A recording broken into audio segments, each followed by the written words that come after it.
is 1,000,000 miles long. But you take it one step at a time, hour after hour, day after day, until one day you turn around and can't believe the incredible strides you've made.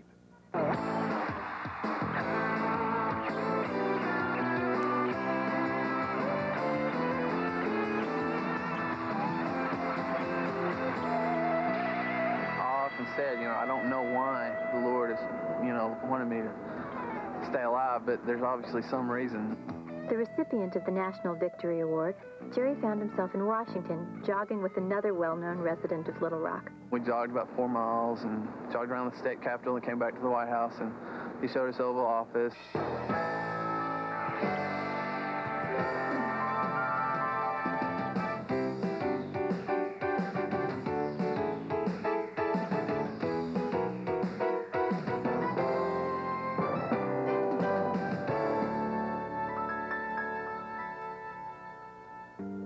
23-year-old Jerry Count of Little Rock, Arkansas, was 15 when he was stricken with heart failure.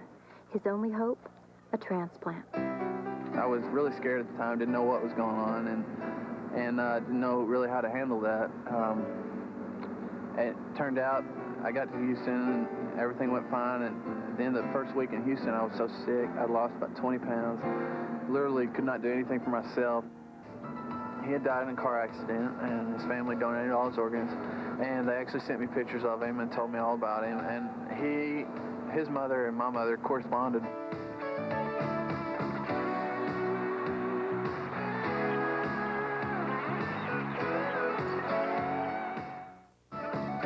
Man, I just love to live life, and I love to work out, love to compete. I love coming to these games and competing.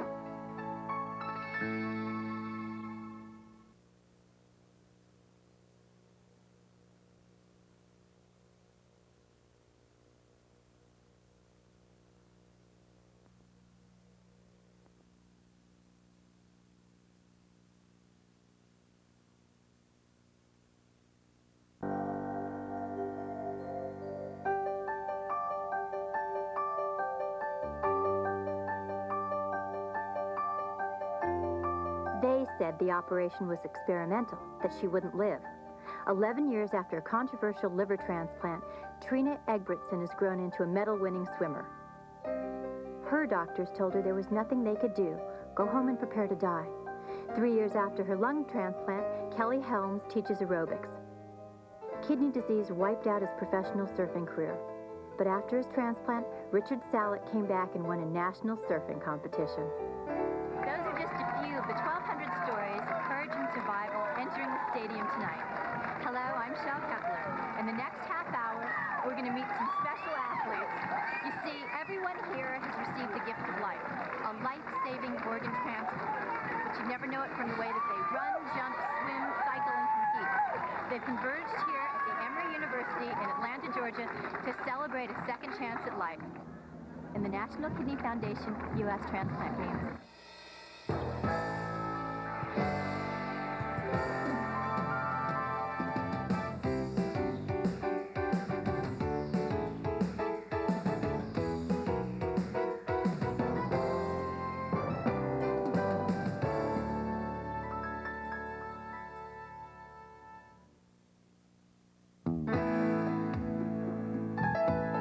The Transplant Games, where every athlete is a tale of triumph over formidable odds, a tale of life's victory over death, and a tale of the outer limits of human generosity.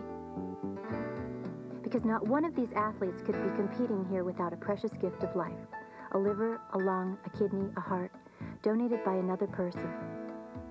In each case, that gift was the only hope. Ray Gable from Kansas City was an athletic 23-year-old in the summer of 1990 when he was struck by heart disease. 2 weeks before, I was playing racquetball, and then now I can't even get out of my hospital bed. I gained over 20 pounds in water. That was the heart shutting down, and I mean, everything as I knew it. Physically, I couldn't do anything. Right then and there, I had to reevaluate my whole life, what was important to me, what I wanted to do, and what was I going to be able to do. And the only hope for that was a transplant. Shortly after college, aerobics instructor Kelly Helms started having problems breathing. Went to a pulmonologist. He said I had adult asthma. Go home, deal with it. I dealt with it for 2 years, and come to find out he misdiagnosed me for 2 years that I had this lung disease the whole time. So after many open lung thoracotomies and bronchoscopies, they found out that I have pulmonary fibrosis, which is a rare lung disease. It's a thickening of the lung wall. No cure.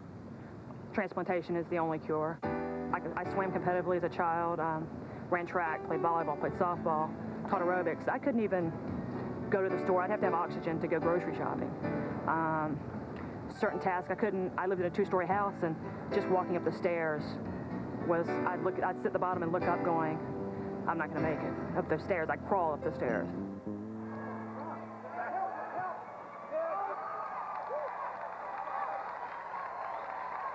Identical twins, Richard and Philip Salek, were on top of the world in the early 70s. As part of the Dewey Weber professional surfing team, they'd surfed all over the world and had collected shelves full of trophies. The brothers were living a dream.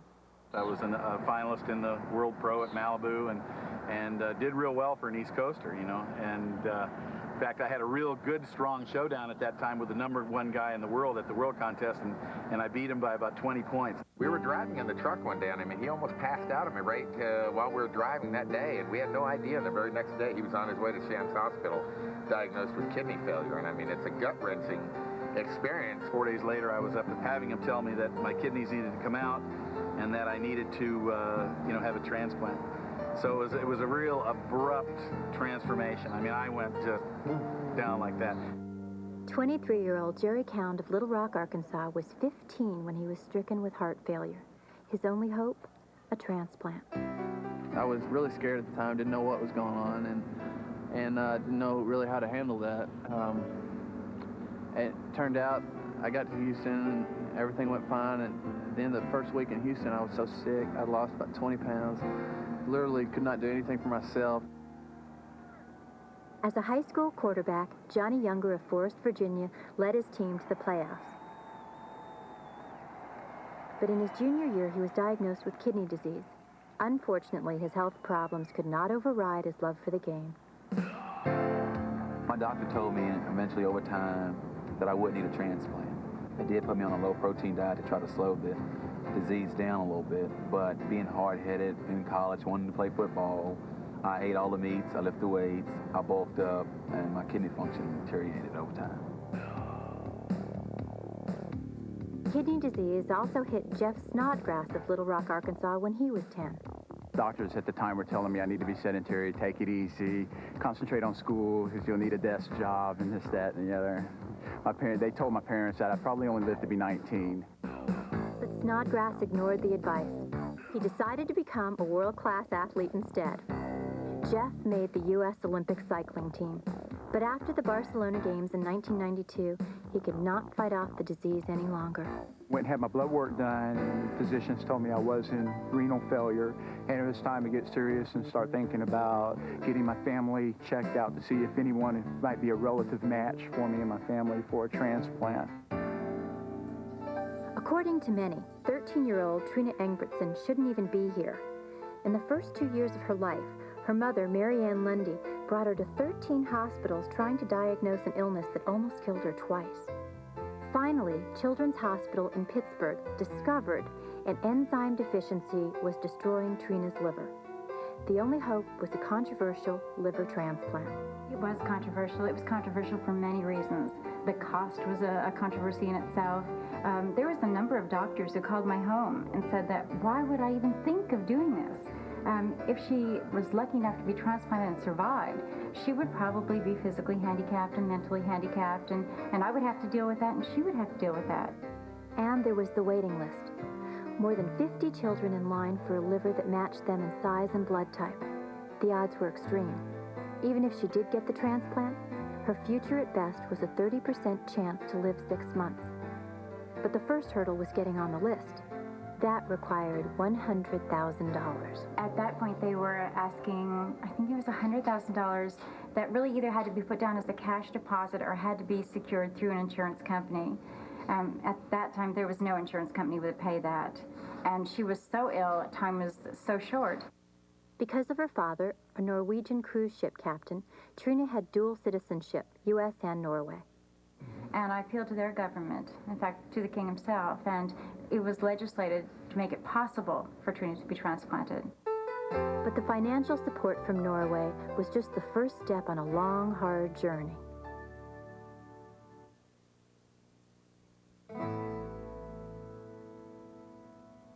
They tell you when you're put on this waiting list that you realistically have maybe a year to year and a half at best to live. And ironically, like I said right now, the time that you can usually get a transplant is a year to year and a half.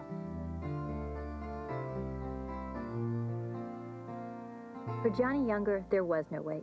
His older brother willingly donated the vital organ. But Sister Viola also suffers from kidney disease. After rejecting one transplant, she's been waiting for another suitable match for 10 years. She's been saying it all this year. This is my year to get a kidney, you know. The waiting list is long, the list of suitable organs short. For the critically ill patient, it's a clock ticking down to zero. I knew a really nice girl at UNC that died waiting, and that's what's really sad. I mean, it's sad. It's sad when people die at all, even after they've had a transplant. But to know that somebody never even got that chance, and you wonder why. Why didn't they make it? And this girl was on the list a long time and never even got a chance. When I got really ill during that last 6 months, I had a lung collapse. I was in and out of the hospital. And actually, the weekend that I got my lung, the doctors approached my family and said that if she didn't get it this weekend, if I didn't get it, that I would end up on a respirator and probably not get transplanted, possibly die that weekend. It is not too late. It will never be too late. And we are still very hopeful that we will find that donor soon. Trina was really very ill before she even got on the list, and then her wait on the list was long because so few transplants were being done at that time, and many children were dying. And I would get a phone call at night, and it would be someone I had met at Pittsburgh who had been evaluated, and their child couldn't wait any longer. Their child had died. And I think I felt compelled to do whatever I could to help my daughter, to help all of the children, and adults actually, who were waiting for transplant, by helping to get the word out a little bit, and just letting people know that there was a need for donors. Either in a very short time, I will be attending her funeral, or in a few months' time, I will be bringing home from the hospital a little girl with very good chances for a happy, healthy life. But the odds were growing higher and higher. My doctor sat down and said, buy your black suit, plan the funeral. You're living on false hope, and you're the one who's going to suffer the greatest when she doesn't make it. When there's a good match with a living related donor, there's no waiting list. Philip Salek, as Richard's identical twin, was about as good a match as possible. And Phil came into the room and he just goes, look, there's no question of what's going on here. He said, whatever you need, we'll do. And we've been real close all our whole lives. To find out that you really can do something as a twin, and as a brother, really makes you feel good. You know, I didn't do anything great. I just got sick. This is the guy that did it. But when he came into the room the day after, he comes in on an IV pole, I just couldn't take it. I just broke down. It was more than I could take. We'd already smelled so many roses anyway that it was the best bouquet of all was to see him come out of the recovery room and be smiling and have all the functions work properly. I mean, it's a great feeling. Just an absolutely wonderful feeling. It can be hard for families of transplant recipients, but as Philip says, a wonderful feeling to be able to help. How do I know? For years, my older brother Freddie suffered from diabetes, which led to kidney failure. He was in vital need of a transplant. Both my father and I volunteered to donate our organs, but my father Fred was chosen, leaving me on reserve. He's not going to win. but I'm just hoping to survive. Sorry, Freddie. I didn't know you'd be up against an Olympian when I talked you into entering these games. Ready, go. We got a clean start. Step on the inside ball to the front. Be careful going through there, guys. The support of family and friends remains vital to the transplant recipient. I don't think people realize it's stressful on me, but what my family went through and what your friends and the people who love you go through, because they feel so helpless. But I think my mom had the biggest problem with it because, here I went from this healthy, decent athlete to somebody that, right before my transplant, I couldn't hold my hands over my head for more than 5 seconds, so that was and I think it shocked her more than anything. I mean, my mom was there from day one through today, and she's still here. And there were days I couldn't pick myself up, couldn't brush my teeth, couldn't comb my hair, and she was there doing that. And it's a lot of stress on them. Another who's been there for the long run is Ray Fleming, Kelly's husband, of just a few months. One of his best friends is a doctor, and he went and told his best friend, I met this girl, I really like her, but she's got to have a lung transplant. And the doctor said, a lung transplant? Why? And he goes, well, she said it was for a lifestyle change. And he said, Ray, little clue, people don't have lung transplants for lifestyle changes. He said, you better watch it. This girl's going to die on you, you know, because he's like, they were very rare. I mean, there's still not a lot of lungs. They called me at 11 p.m. and took me to the hospital. My donor was from Philadelphia. That's all I know. They were flying to retrieve the organ, and they had no guarantees when they got back whether the organ would be any good or not. But they went ahead and put me to sleep because I was pretty anxious. So they said, do you want to go ahead and get out? And I said, yeah, go ahead and put me out. And I woke up 12 hours later and hooked up to all kinds of machinery, so I assumed that it had happened. So. Immediately I felt better. I didn't feel like running around the block or anything, but I was actually out of the hospital in 8 days, 8 to 12's average, and in 6 weeks we were playing softball against our doctors, which we won. We won it, and they gave us like a $1 trophy. Well, that's on my mantle. That $1 trophy means more to me than anything, because that was my first thing to say, hey, I'm back. Phone rang, and not realizing it would be for me, I just picked it up, and they said, this is Pittsburgh calling, and we have the liver. We're ready to go. And that was probably the most thrilling moment of my whole life. And shortly after, we were on our way. And her skin was extremely yellow, her eyes yellow, her tears were yellow. And immediately after the transplant, less than 12 hours after the transplant, her skin was pink and shining. She looked wonderful. I couldn't believe it. And she was very alert.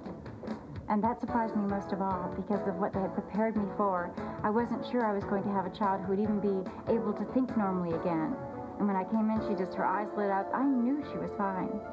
It was really a wonderful moment.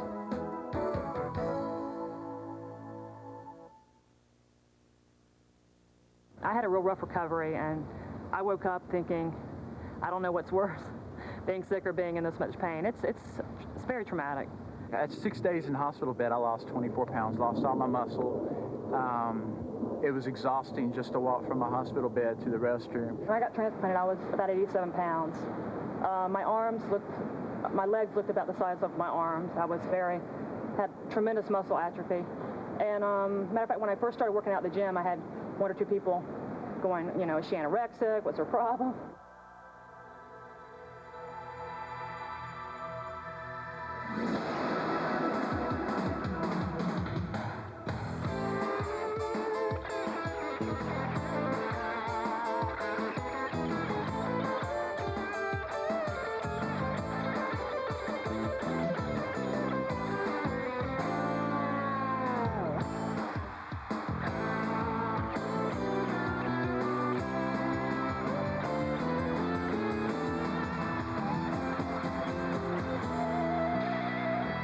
Said, you know, I don't know why the Lord has, you know, wanted me to stay alive, but there's obviously some reason. The recipient of the National Victory Award, Jerry found himself in Washington, jogging with another well-known resident of Little Rock. We jogged about 4 miles and jogged around the state capitol and came back to the White House, and he showed us Oval Office. Ray Gable's spirits are soaring, literally. He's taken up skydiving. So I went through the training, 6 hours of training, and made my first jump, and it was an incredible experience. I mean, I was euphoric for a week because it's something, because of my transplant, I was able to do and live life to the fullest. 1 year after his transplant, Rich Salick was back in the surf, wearing a specially designed protective pad. Started competing again, and the first tournament I got second place in, and the second one we won. I say we because it's always a collective effort. I keep my boards in my office. I'm right on the ocean. I have a satellite office right on the ocean, and I take a long lunch hour quite a bit. If the swell's good, I mean, we take an extended lunch hour. 5, 4, 3, 2, 1, 8 more. 8, Kelly Helms is back in the gym teaching 3 classes a week. I think that was one of my goals that I always wanted to be able to get back to do, because I enjoyed teaching before I got sick, and I said, if I can do anything, I really want to get back to teaching. It was kind of a proof to myself that I could do it. A lot of people say, well, you don't look like you had a transplant. And I said, well, I don't feel like I had a transplant, but I have.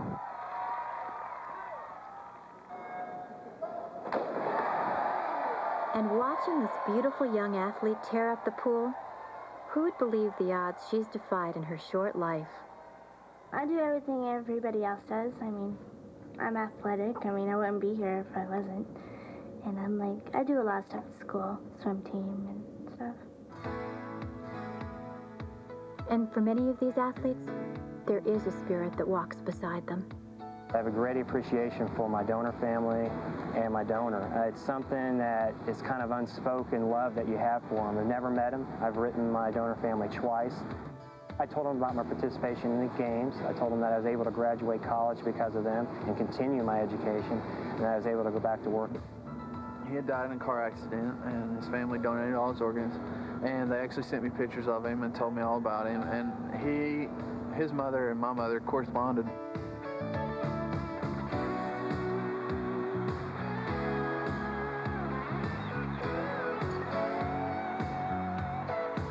It's really just a lot of fun. I mean, it's not really coming out to win medals and compete. It's more to see other people and how they are and how they're doing.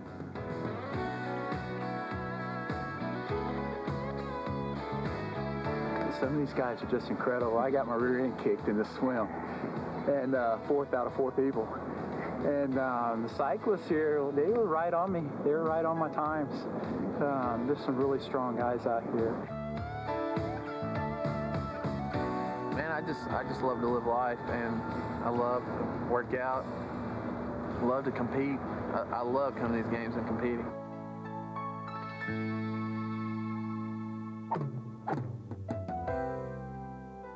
I mean, there are times I'm just, just completely overwhelmed by the whole situation that I'm even here. Because, I mean, we didn't even realize that we could even have children. And then all of a sudden there's these huge, giant people standing in front of you, 17, 18 years later, and you just go, whoa.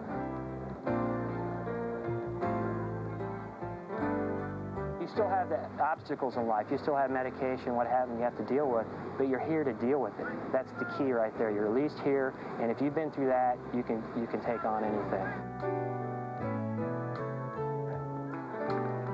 If more people were willing to share a gift of life with us, maybe the games could grow, to just a huge just event, sort of like the Olympics.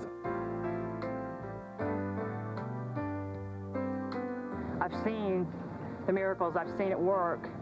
Give somebody else a second chance.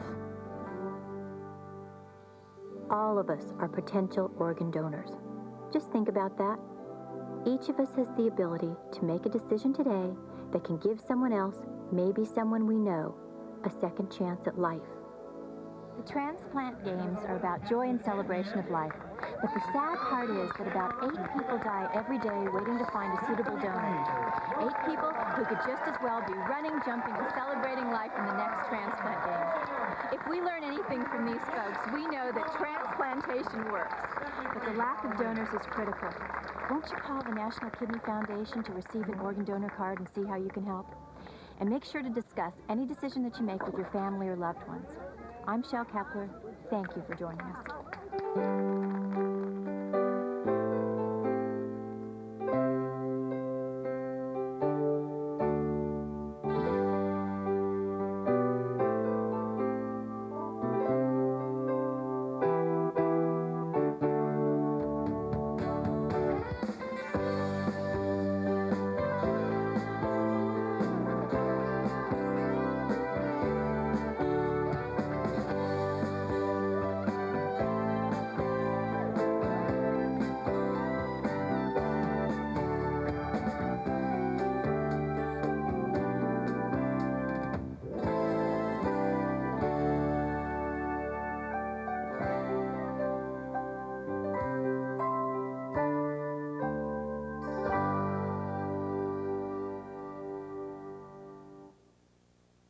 And we now are prepared to play for you. It will be plain as day. It is Helen Thomas.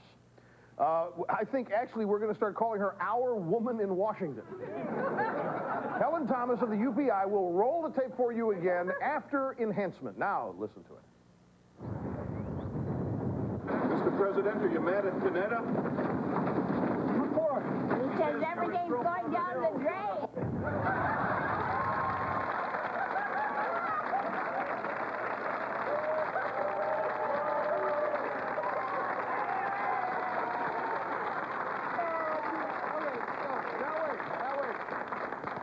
Everything going down the drain. So today, that was yesterday. Now let's come to today. we will. We're going to take you to a White House press conference. Again, we have not had time to enhance this audio. This audio needs to be enhanced, but Helen has come through again. Watch this. So how about Panetta's remarks? Is everything going down the drain? No.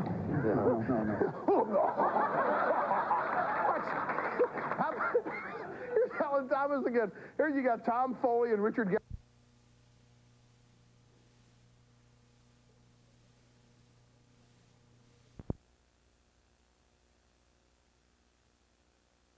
Brussels today to discuss the possibility of airstrikes or other action against the Serbs in Bosnia. President Clinton has said he is considering U.S. attacks on Serb artillery positions in Bosnia, but he is not expected to make a final decision until he consults with members of Congress this week. The latest CNN USA Today Gallup poll.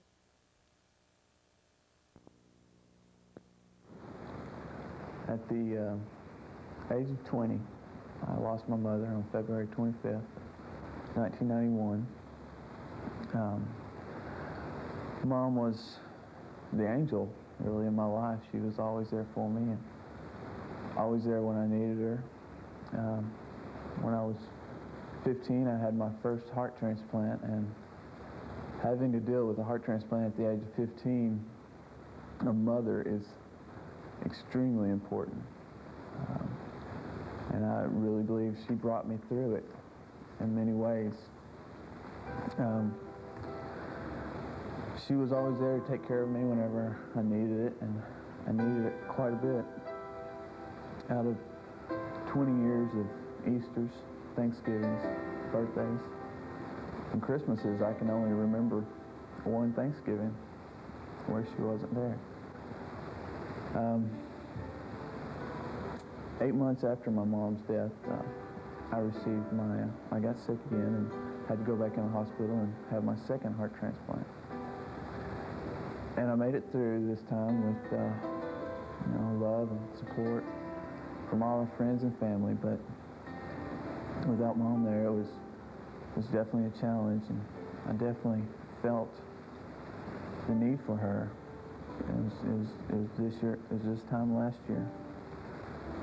But I was able to come through it, and now this year will be the second Christmas I'm going to have without her. Spending Christmas and other holidays without her has been really tough.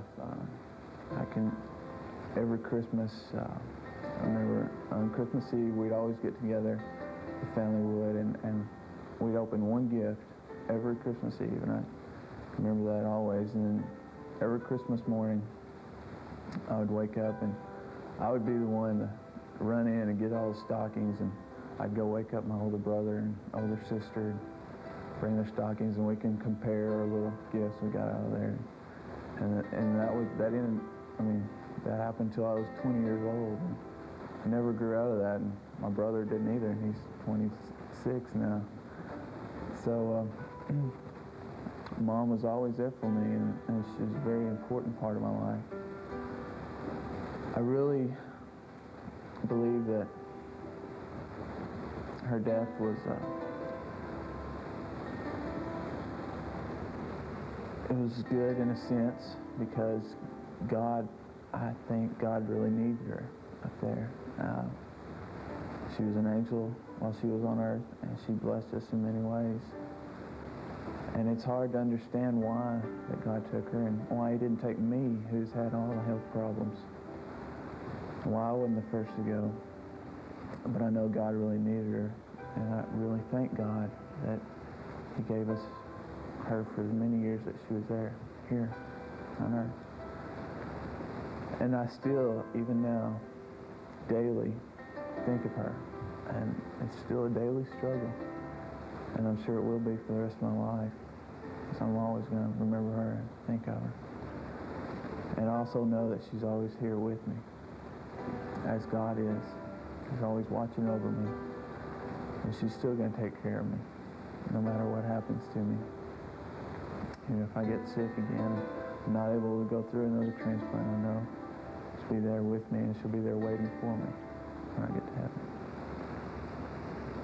This Christmas is going to be rough again, but we've been able to pull through this and through many other things, and I praise God for that. Christmas has always been a cherished and important holiday for our family to celebrate. We feel like we always need to be together no matter what on Christmas Day. As a traditional Christian family, Christ is and has always been the heart of our celebration.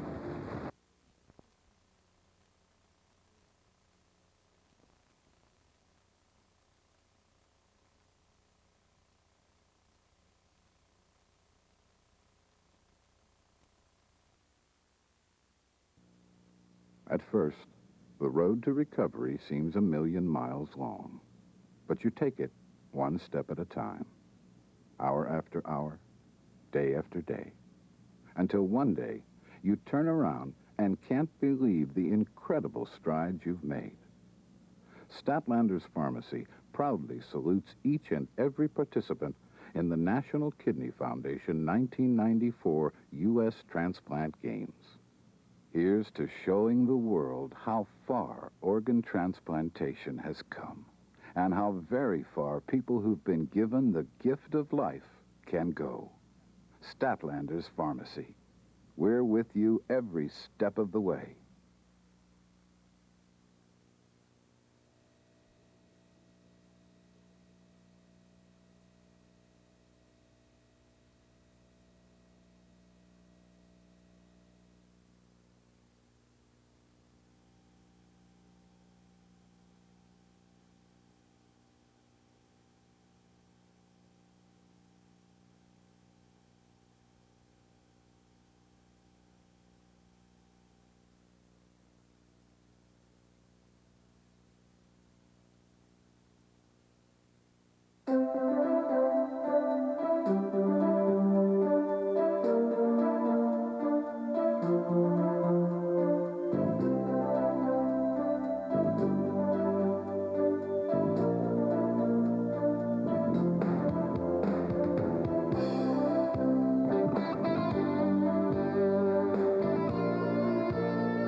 oh God, this is great. This is like the best thing. I mean, having 1,200 athletes here, knowing exactly what I'm going through, and we can sit down and talk and make new friends with these people.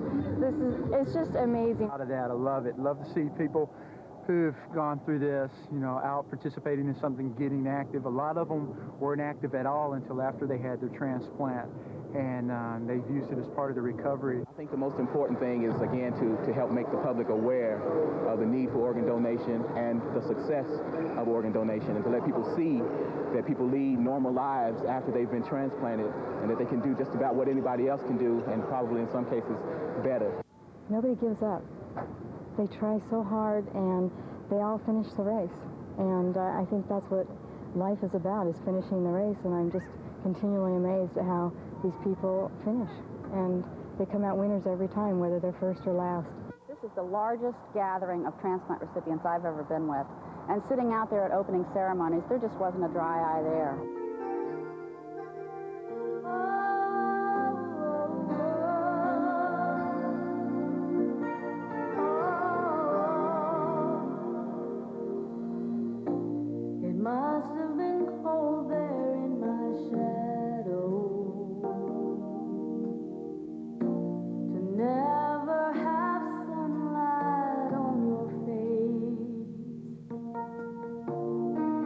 You were content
okay.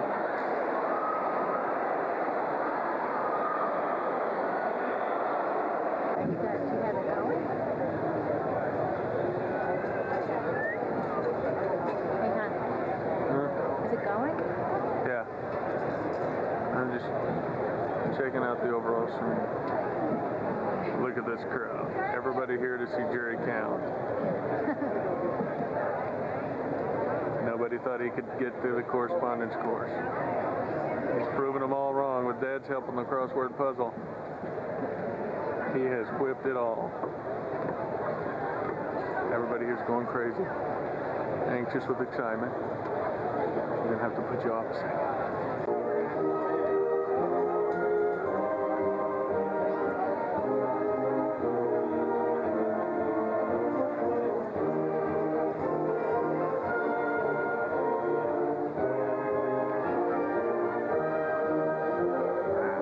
Very unlikely that this group is capable of instruction.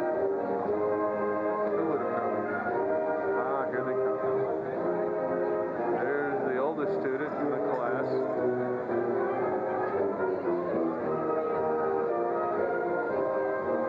Oh no, he may be old.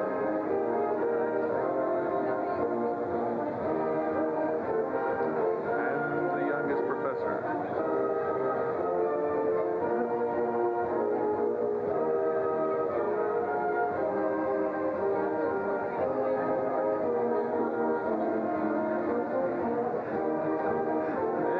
It should be early.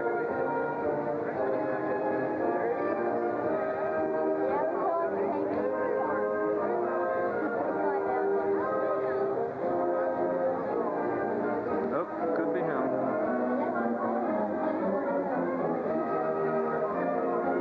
No, it's not.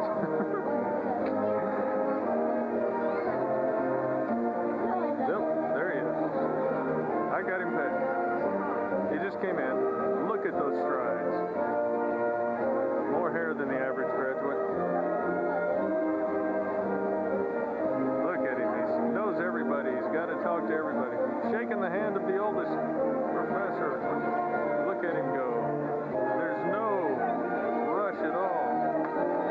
He looks like he could do an 11-2.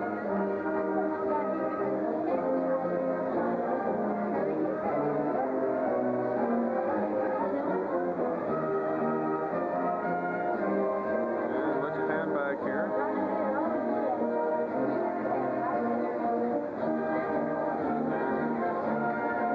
Oh yeah. What style? What form? Good turn. No talking.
Lord, for everything you've done, Lord, we're thankful. Lord, most of all, we're thankful in Jesus' name. We pray you open our hearts for that. And the reason that all times our pastor. Third down.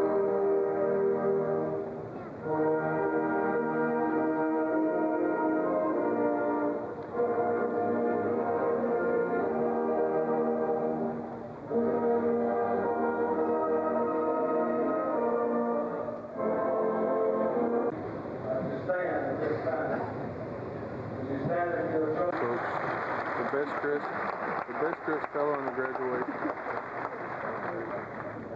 Yes, he's proud of it. Which comprise of 0.1% of the total population. Now, Korea has become one of the 20 nations ranking fourth in the world, representing. You gotta agree with what he's saying. We have adjusted to the mainland China with its 1.2 billion population. For the best nation.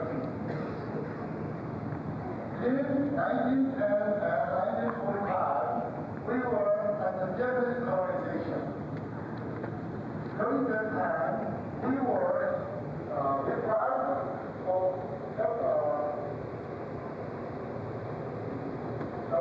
anything our land. Language and even name of the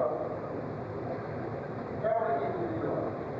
But they were not able to articulate our faith in Jesus Christ. Receive a doctorate, but found out that I just make a same species, so I don't know what to say. But he's already said about the free tank in Korea. Like 100 years ago, you sent a missionary in Korea, and he spread the gospel in Korea.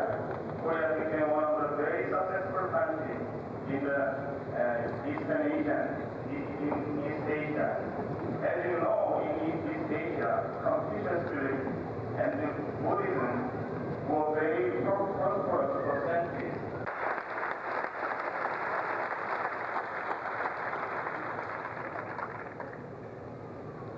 Will the candidates for the degree Bachelor of Arts please come forward?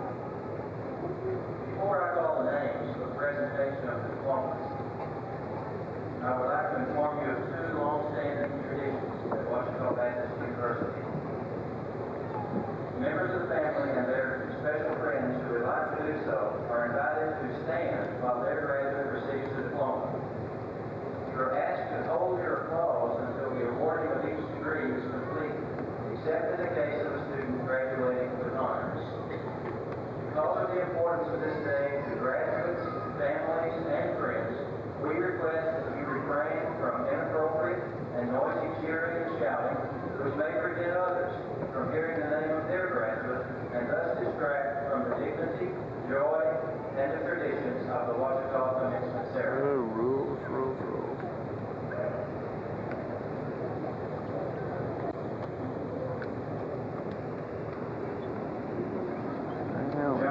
There's no cheering here.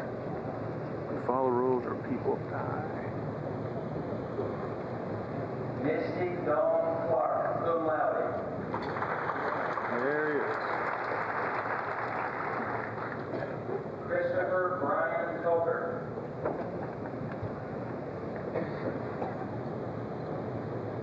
Jerry Dale Kemp. Hey.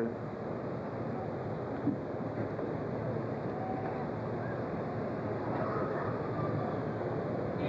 Lander Crouch Jr., magna cum laude. Nope, we're not over there. Jason Dean Cunningham. Congratulations, buddy. Jonathan David Darley. He's down. Now we only have to wait for all of these. Gregory Robert Davidson and Porter.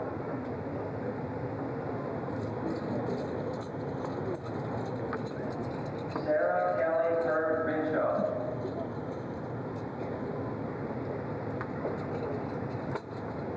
Donna K. Richards.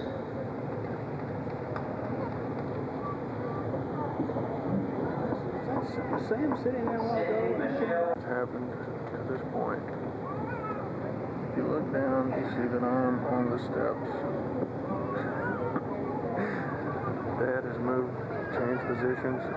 He's now over here in a very nice posturepedic position, but yet with a little more space. People are going out. People are going down quickly. And let's see what you're doing. I think you're sleeping. Jerry is sleeping. Oh, somebody woke him up, clapping. Clapping woke him up. We need to get that Korean inspirational speaker up there again. He said, I got hold on. Jesus Christ.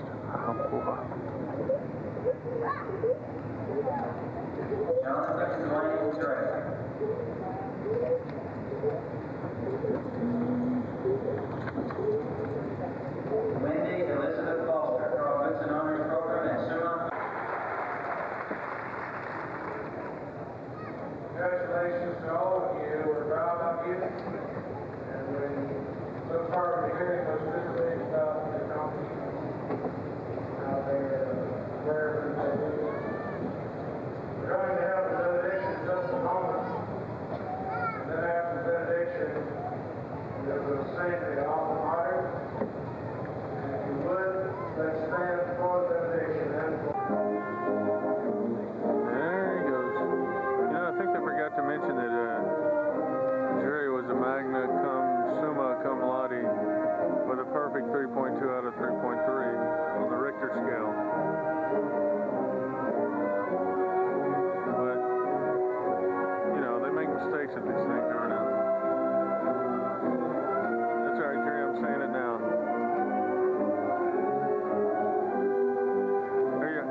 Here we are. Look back. Okay, I'm waving, but Jerry's looking. He's looking. He doesn't see anybody. Hey, Dad. Jerry's looking for us.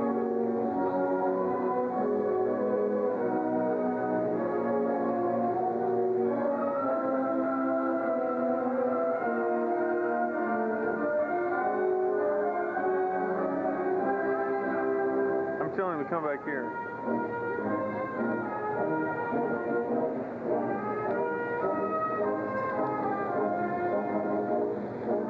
What I want to know is why didn't anybody throw their hats?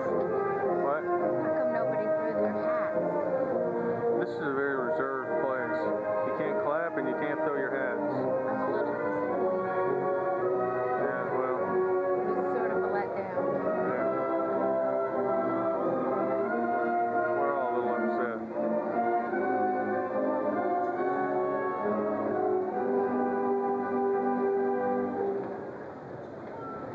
Okay, not letting them out.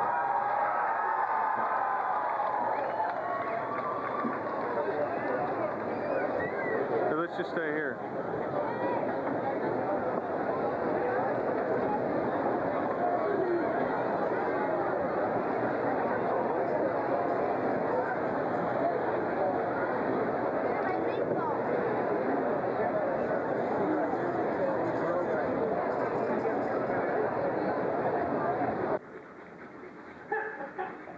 There you go. Now, these cousins are good buddies. What? Yeah, No, it doesn't. it doesn't matter. Well, you can turn it on. Aw. Guys. Are we tired? Huh? Are we tired?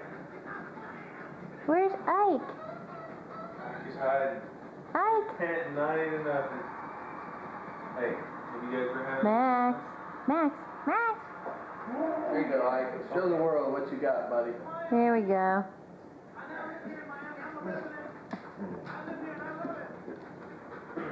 What do you think, Max? You missing out on it? Huh? You missing out on it? Do you guys have any misunderstandings out there?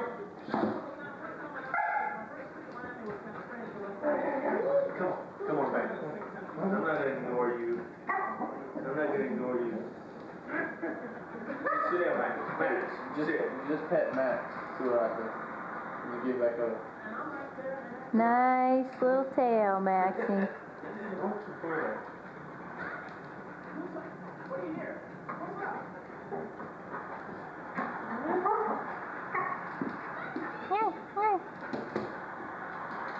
You can't stand over, Max. That doesn't work.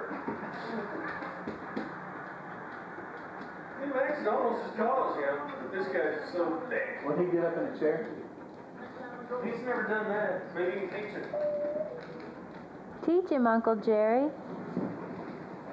Let's have Ike do a role model. Oh boy, look how nicely Ike, what a dog. Come on, Max is my dog. Come here. Now see what their dog can do. You're such a show off. Look at this. Oh, good boy. There you go. Good. Good. He's like, I don't understand. Like, stay. Stay. Stay. Stay. Max. Stay. Max already wants to go. Stay. No. I'm sending you back to the barrel. Hold my hand. Hold my hand. We like to hold hands. No. Where you going? What are you going to do with the tennis? I think Jerry and Ike have stolen the show. Do you want to get in the other chair? Oh, what a good dog. Let's sit. Ike, let's sit. Yeah, well, he's too Max, Max, you watch and learn. Come on, you want the other chair? There you go. Come on, you got to do it. I'm feeling terrible here. Come here, Max. That was me and Mike. Jerry, in the chair. Max. Come on, Jerry. Now hold his hand. Ike, your turn. Ike, chair. Come on, Ike. Hop up. What? Okay, now hold hands. Ike, sit. It's very difficult to do. Hold hand. Good boy. It's Mutt and Jeff. You're not doing that yet. It's all right. We'll get to it. All right. Max is like, every time he jumps down, I got to find out what's up. Okay. Where's your tennis ball? Oh, time to show off, right? You didn't bring one? Well, evidently I got a basketball. It's just not much bigger. What have I done? Basketball. What a dum-dum. Mike, would you like to comment? Well, let's take Cindy through the house. Show her what you've done. This is after all the improvements. Well, Lovely wood floor. we got the floor refinished. Got a new fan installed. A little lamp there. Got new mini blinds. I love the curtains. I just love what he's done with these curtains. The living room is prime. Done some window dressing. Tell everybody about the little things up there. These are Prima swag folders. We do the little fabric stuff there. We still have to hem the curtains, but I haven't found anybody to do that for me yet. Come on, try it, baby. Working with me? You okay? I'm working with you. Come on. No. Off couch. Off couch, okay. This is It's total craziness. This is a Lovely unit. what do you call this? A entertainment center. Entertainment center. Trey Bond gave this to me. Nice. And, I bought the speakers and the receiver, and this is Trey's disc, and he's let me borrow that. That's my little TV. You see it? How about the halogen lamp? This is the halogen lamp, but I don't know if it's gonna stay in here very long. Okay. Lovely. The new heating and AC unit. Computer right here. Brand new unit. Very nice. You want to move on? Let's move on. I feel like I'm gonna get my head chopped. The hallway. That fan. This is just some of Annie's books. Wow, lovely. Annie had tons of books, and I don't really know what to do with them all. Let's see. Nice. She's got some nice books. You're not filming, right? Yeah, I am. As we talk? Uh-huh. Okay. Well, you know, we're just candid. This is the spare bedroom with the small bath over there. Notice the floors. Gosh, it's so bright in here. I don't have any window dressing for this room yet, but What a slacker. yeah. Notice the picture of Mike and Cindy. Lovely.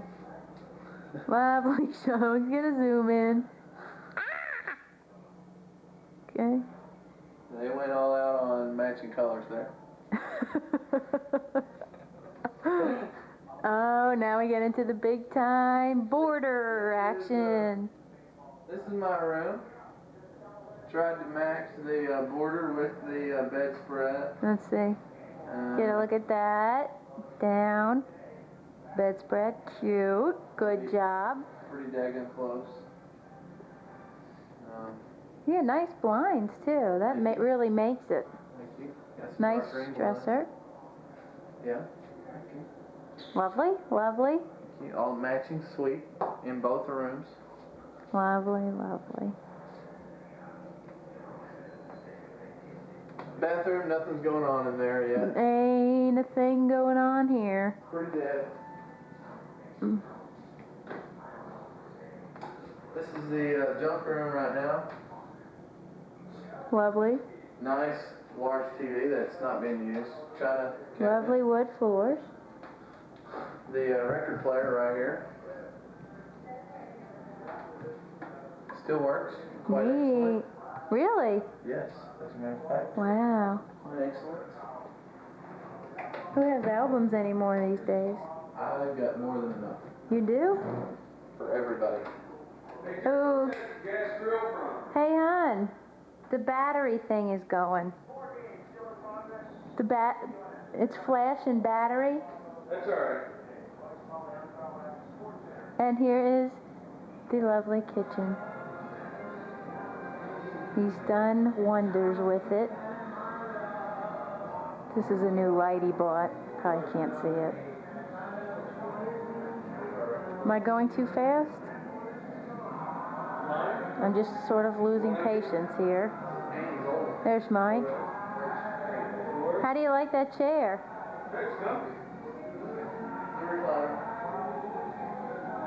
You can hear in the background the little record player. Neat. And that controls. I did the tour of the kitchen. No more.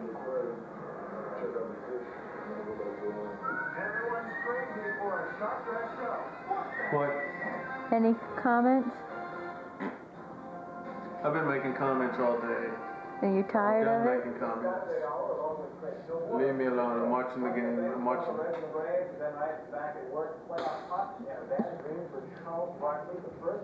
Nice feet. Yeah. How do I turn it off now? Hit that same button. Did you hit pause?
Isuzu Celebrity Golf Championship is brought to you by Isuzu, practically amazing. By the Citibank card. Got your Citibank card? By Coca-Cola Classic. Always the real thing. Always Coca-Cola. And by Price Fister, the fabulous faucet with a funny name.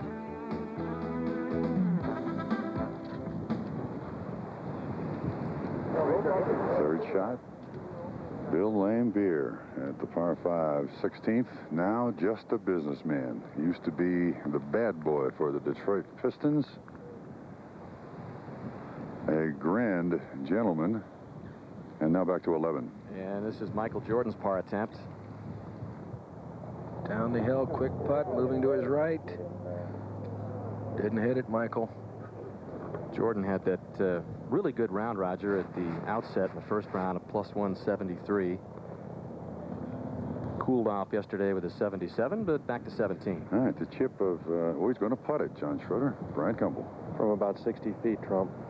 The way he's been putting, I think he should chip it. John. Well, I mean, you know. That's actually the best stroke he's made today, but now he's got to make that little short one. Uh-oh. And he doesn't have a whole lot of confidence from in close. And just before Bryant putted this little chip by Charles Barkley, John, that's a fine shot out of that rough. Great technique, and as he plays more and more, he's starting to learn those little shots around the green from Funny Lies. Back to 11. Dan Marino, this for birdie. Move a little bit to his left. Just needed some more pace. 17. We'll hold our breath here. Brian makes par 3 at 17.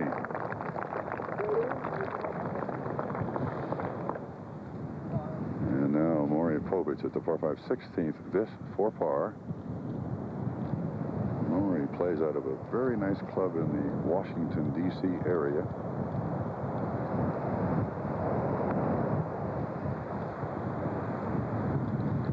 Club is called Woodmont. Had a good drive, pushed his second shot up the par 5, was behind the tree and in the bunker. Left for a bogey 6 for Maury Povich.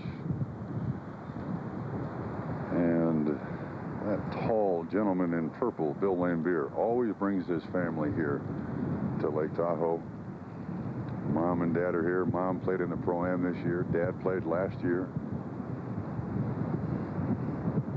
This guy can smoke it, too, can't he, Roger? Well, he was pretty impressive in the driving contest the other day. That's for sure. And his being the enforcer on the Detroit Pistons really doesn't seem consistent with his personality. What a pleasant fella. This is for birdie. That is such a poor putt. Get outside, show the line. Wow. He loved the reputation, though. You know that, Roger? Of being the bad boy? He did. He really relished in that view of my other NBA players.